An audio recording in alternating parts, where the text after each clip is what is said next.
Hello, this is Jay McElderry, my grandpa,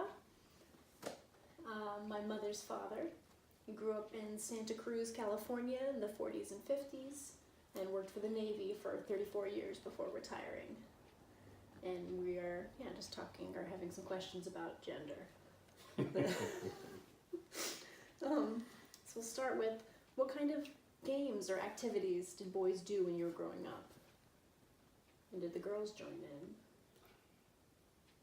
The traditional stuff, as a little boy, it was, dirt and trucks and bikes and things like that. The only games that girls really participated in is when we had street games like kick the can, hide and seek, that kind of stuff.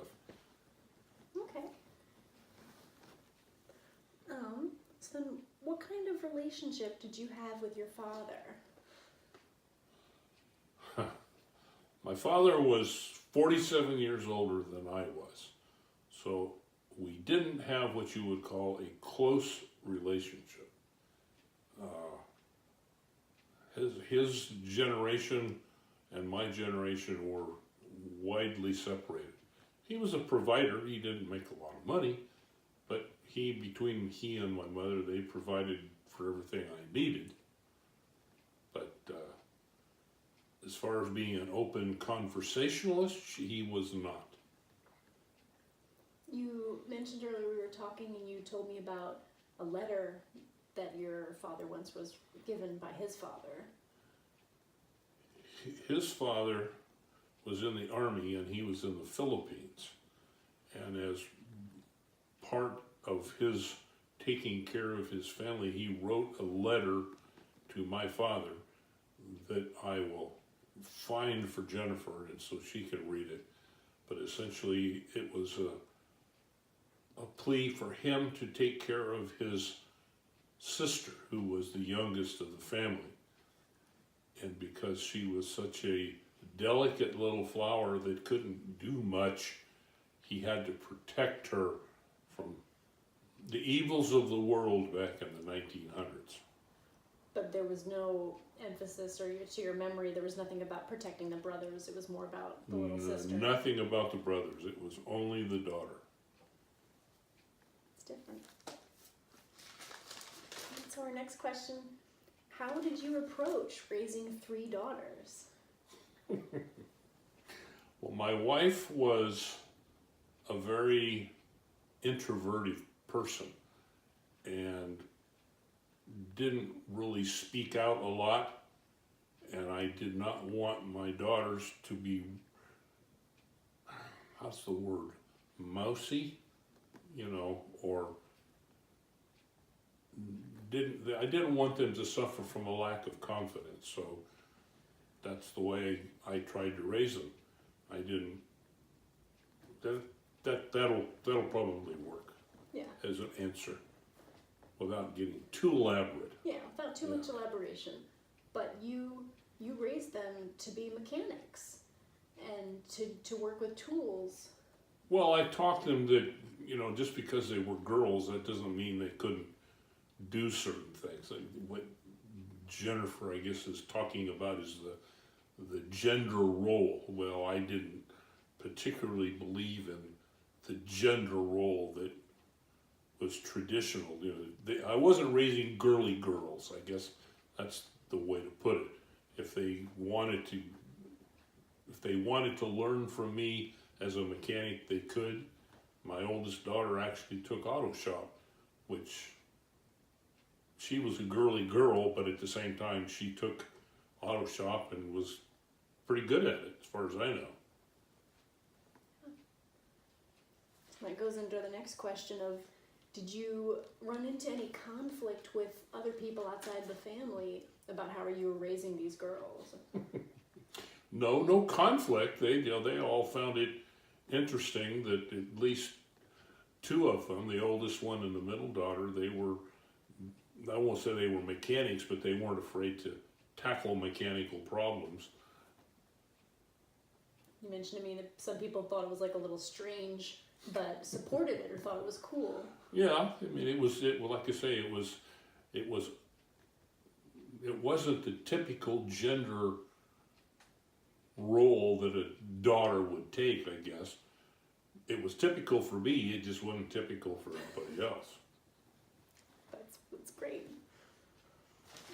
So, then the next question is, what was it like being around during the feminist movement in the 70s? Like, what kind of change, was there change that you felt with ideas about gender roles for men or women? Well,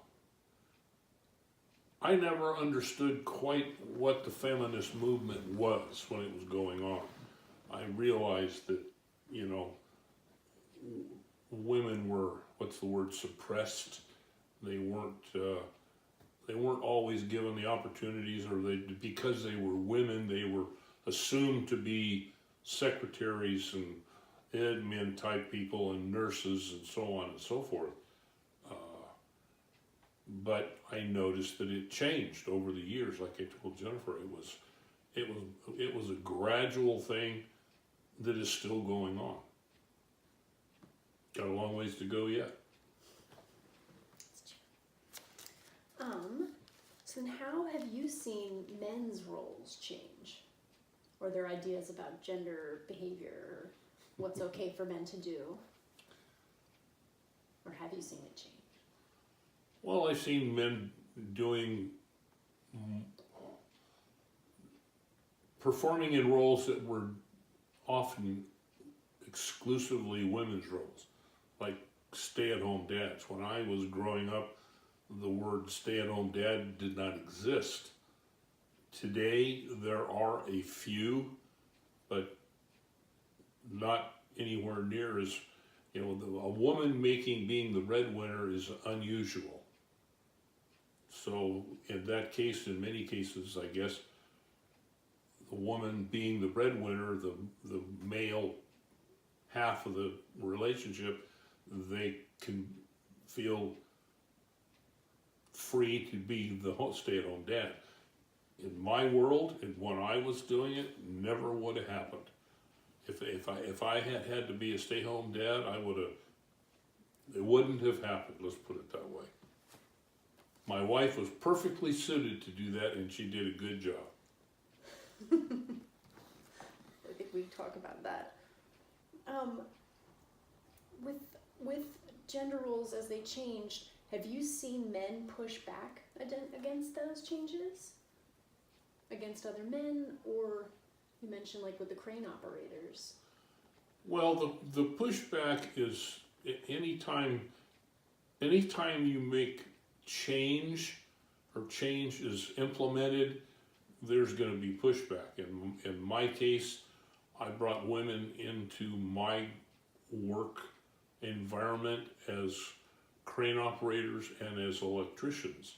And initially, I won't say the men pushed back, they just bitched and moaned and whined and said they'll never do it, they'll never cut it, and I found that not to be the case. There were some that didn't, but two in particular that worked for me came in as crane operators and ended up as foremen. Now, I'm not sure how that pill went down with some of the older crane operators. I know they didn't like it, but at the same time, they recognized that they were technically as good as anybody else. So they had to accept it. That's wonderful. So that goes to our next question of how did you see things change for women, or what was it like for women working in the shipyard?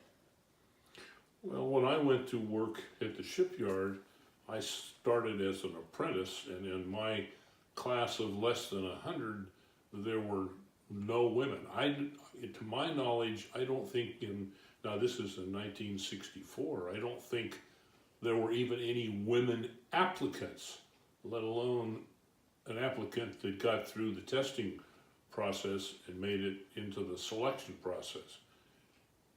As time went on, they opened it up more and more to women, and while it wasn't what you would call an overwhelming number, a number of females that came in to the apprentice program as machinists, riggers, electronics, electricians, that kind of thing. What I would say the cleaner positions. They weren't welders and mechanics and stuff like that. So it was changing, and I think it will continue to change. You watched it, you said go from mostly secretaries and receptionists when it started, Yes. to increasing actual mechanics. The women in the workplace in 1964 up until the 80s, I will tell you, were primarily in administrative jobs, secretarial jobs, lower paid in almost all cases than what a journeyman mechanic was making. And over time that has changed. Remember, you talked to me when we were talking earlier, you mentioned that when the women did make it into being like pipe fitters or these non-secretary positions, they were not given differential pay though, because they were state government employees. You said the pay was... Oh yeah, as you became a journeyman, the pay for a journeyman was the same whether you were male or female. Then it was only time in trade or in grade, and you got regular pay raises. So there was no pay disparity in the trade. The pay disparity was between the working mechanic level and the admin secretarial. Just the job difference. The job difference, yeah.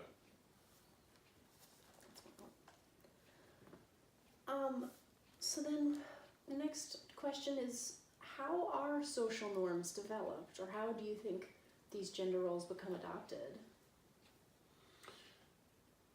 I think it's, as you grow up, you have role models, or people and the society, the culture that you grow up in. When I grew up, the male was the breadwinner. He was the guy that went to work, the marriage partnership, and the mother stayed home and raised the kids. But that is changing, today. The difference today is that one person earning a living is probably not enough for the family to excel. It takes two wage earners in most cases. So that's the big difference. There are more and more women going into the workforce out of necessity, not necessarily because of gender or role model type things. But it's a society, as you grow up, the roles change. To like today, it's not unusual, I guess, to see stay-at-home dads. Like I say, it wasn't my cup of tea, but if the family unit can survive better with the dad staying at home and the mother going to work, so be it. Progress. Mm-hmm. So I guess I have a little clarifying question with that, but it ties into our final question, which is something we've already touched on about stay-at-home dads. You said you didn't know any when you were growing up, but you were mentioning to me how that might, why that's a conflict for a man from, decades ago, or even some men today. Why do you think men struggle with that idea? Well, it's self-confidence, in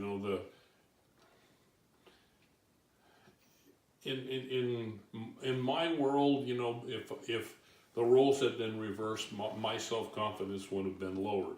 And I think it takes a very mature, self-assured man to stay home and raise kids and not feel emasculated, I guess is the word.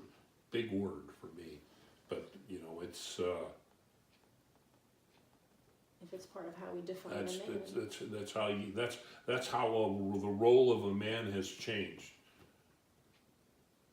And you shared with me that you felt like, when you're a young kid, you don't know what's going on, you don't know how to act or how to be, and that's kind of why you think some people fall into these gendered behaviors is they think that this is what they should be doing or how to live. Well, that's how you become